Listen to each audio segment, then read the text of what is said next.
బెంగళూరు దగ్గర ఒక secret nuclear సిటీనే భారతదేశం నిర్మిస్తుందని మనకు తెలుస్తుంది. అది కూడా గ్లోబల్ మీడియాలో వచ్చినాయి.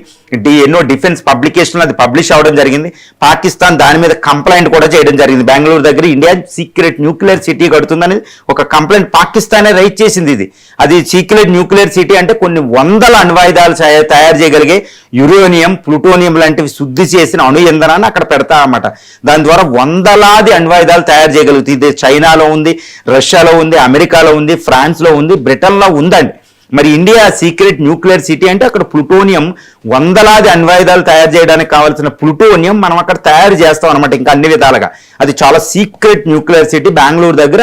అది మనకి ఇండియా నిర్మిస్తుందని తెలుస్తుంది. ఎన్నో రియాక్టర్ల ద్వారా ప్లూటోనియం శుద్ధి చేస్తుంది. అంటే 2030 నాటికి భారతదేశం కూడా కనీసం 500 అణ్వాయుధాలని తయారు చేసే విధంగా కెపాసిటీతో ముందుకెళ్తుందని తెలుస్తుంది. చైనా తర్వాత అణ్వాయుధాలను ఎక్కువ తయారు చేస్తున్న దేశాలు ఇండియా కూడా ఉందనే తెలుస్తుంది.